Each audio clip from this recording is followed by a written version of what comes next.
سیاحتي میډیا یوټیوب چینل ډیرو درنو کتونکو په سلامونو نیک هیلو ملمانځو په دې هیله چې روغ جوړ او د صحت او عافیت جامې مو پر تن وي له موږ سره په نن خپرونه کې پاتې شئ او د مهترلام بابا د تاریخي زیارت په اړه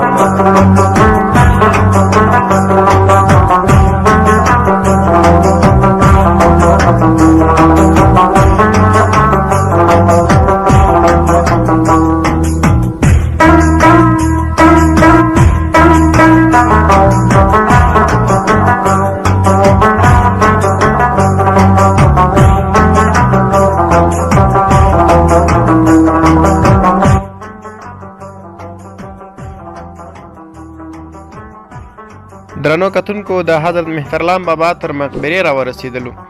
او په معلوماتي لوحه کې لکه څنګه چې تاسو ته ښکاري حضرت مهترلام بابا اصلي نوم یې لمک و د متو شیخ زوی و د ځینو تاریخي اقوالو په استنباط سره حضرت مهترلام بابا د نوح علیه السلام پلار و دغه مقبره یې په 400 هجري قمري کال کې د سلطان محمود غزنوي لخوا جوړه شوې ده سلطان محمود غزنوي حضرت مهترلام بابا په خوب ویني او نوموړی ورته د خپلې مقبرې د جوړولو سپارښتنه کوي د مقبرې بیا ځلې ترمیم یې د امیر حبیب الله خان په وخت کې وروستی ترمیم یې د حامد کرزي په وخت کې ترسره کیږي چې په 1408 کال کې د وروستي ځل لپاره ترمیم شوې ده 1001 کال کیږي چې د حضرت مهترلام بابا مقبره جوړه شوې ده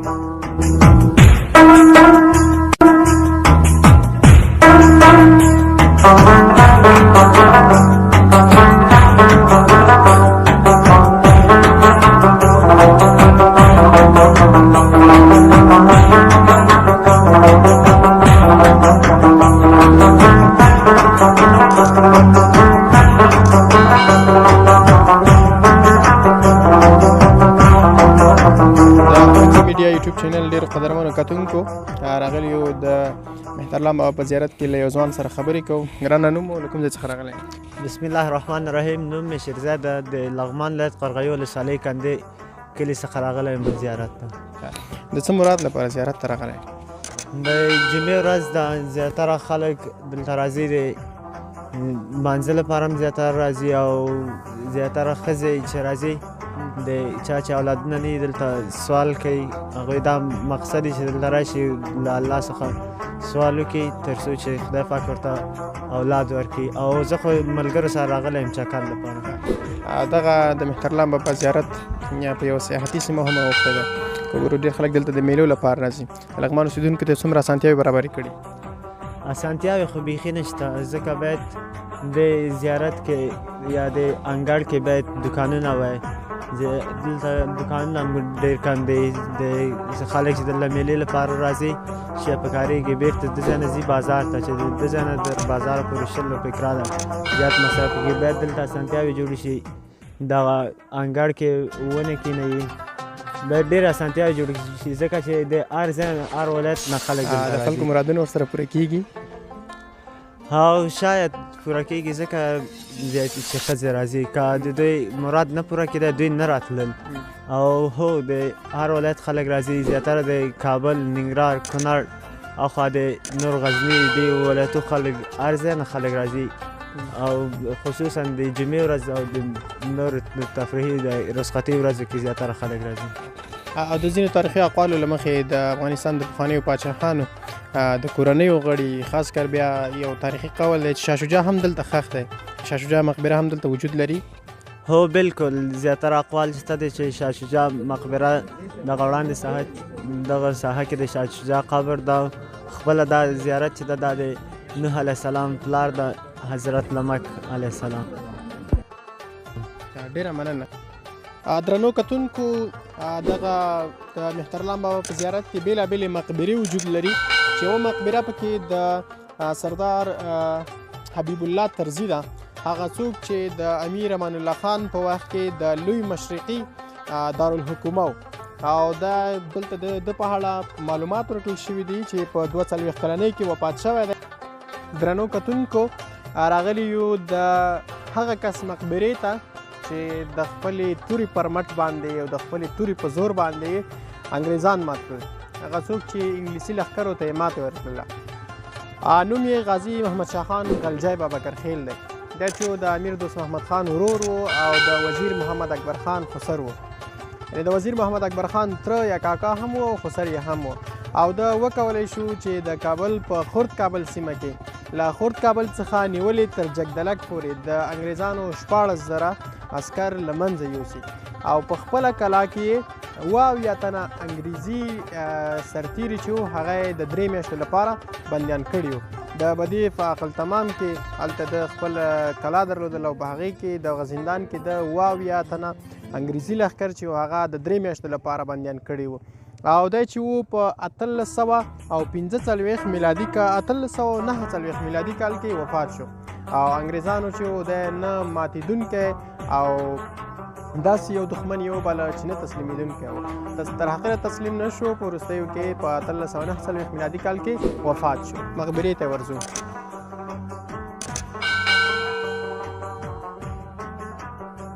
راغلي یو د اوبو یو ذخیرې ته. د دغې ذخیرې اړوند تاریخي قول داسې دی چې سلطان محمود غزنوي به خپلو سپاهیانو ته هغه خپلو جنګیالیو ته چې کله به له جګړې څخه راستانه شول له دغه ځای څخه اوبه ورکولې. لاندې کوزېږو دغه ځای هم در باندې ګورو.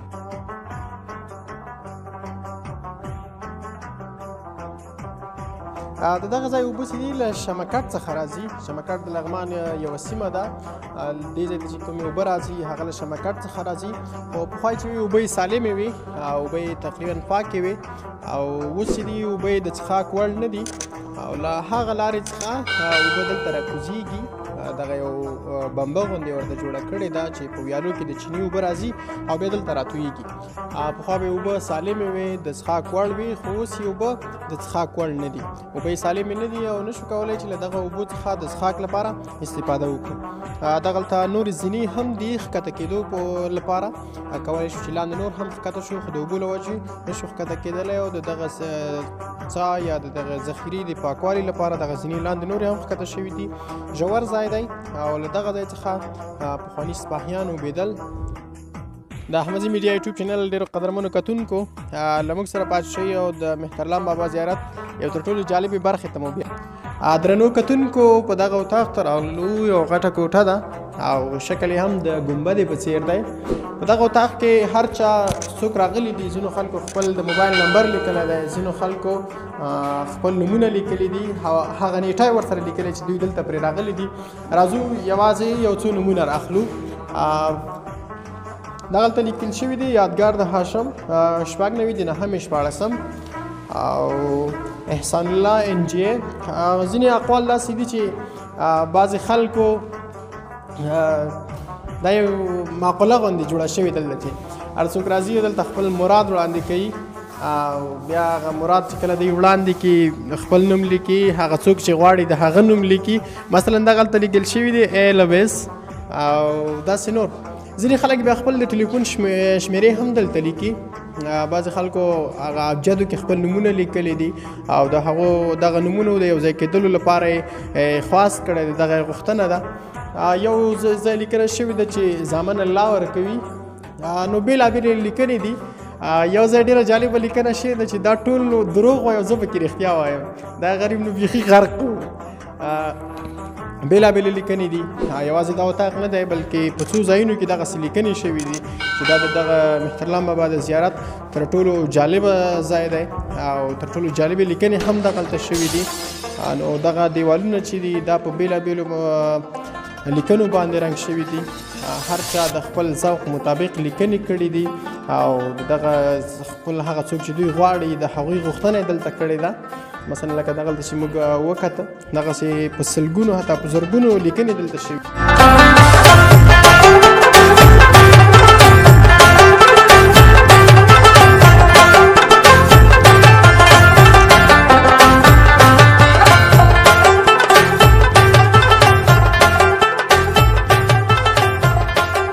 درنو کتونکو راځو له یو ځوان سره خبرې کوو. ګرانه نوم مو له کوم ځای څخه؟ نوم مې فرمان الله زبیردی د کونړ ولایت څخه. فرمان الله جانه څنګه راغلی دی زیارت ته؟ والا بس دلته خو لغمان پوهنتون کې محصل یم. د ملګرو سره راغلم بابا صاحب زیارت ته راغلو کاکا هم راووالو خپل ساعت تېر کړو. څنګه و دا ځای د سیاحت لپاره برابر و که وګورو سرسبزي ډېره لري؟ والا بس ښه دی بد نه دی بس ګزاره حاله دی. او زیارت ته لاړې؟ زیارت ته لاړو والا زیارت دې سره کوم سوال وکړ بس خلک وایي چې څه شی نوم لیکي که څه لیکي وایي دلته موږ هم اوس یو نوم ولیکو چې ته الله مې روانه شي الله مې روانه شي درې کې دریا رایټ چا نوم دې پرې ولیکه بس څه یې که نه بس یو نوم هم په ولیکو لا ما سره ډېر ښه زموږ د یوټیوب چینل کتونکو ته څه لرئ څه ورته وایئ ټوکه ورته کوئ ټپه ورته وایئ ترنم ورته کوي څه ورته وایئ بس یو دوه ټاپې به ورته ووایم ووایه مهرباني وایي زما تصویر دې صدقه صدقه زما تصویر دې صدقه صدقه ستا د ښایست دوران دې نه ستا تېرېږي د ښایست دوران دې نه تېرېږي. دا باید د چا دی دا بیت نه یم خبر د چا به دی خو دا زده کړی دی. زده کړی مې دی نور وایه ارشاد او مړه جانان به وي او زړه به پسې نه مړه خوږېږي جانان به وي او زړه به پسې نه خوږېږي. د سړي ځان به وي او زړه به پسې نه خوږېږي زیارت ته راغلی د زیارت په اړه یو څه راته ووایه یو شعر کې راته راونغاړه یا یو ټپه راته ووایه بس نشم ویل همدا دوه سوال دې په کوم زیارت قبول شو دسمال یې راوړه سوال دې په کوم زیارت قبول شو راته یې ښایه چې لنګر یې تودوم واه ډېره مننه فرمان الله جانه هغه خلکو ته پیغام څه دی چې په نشو روږدي دي او له سیاحت تفریح او ورزش څخه لرې دي هغې ته دا پیغام لرم چې له نشو تماشو څخه لاس واخلی خپل وطن افغانستان آباد کې درسونه وي او نشو څخه څه نه جوړېږي چې موږ خپل وطن خپل آباد نه کړو پردي موږ ته نه آبادوي ډېره مننه ژوندی اوسئ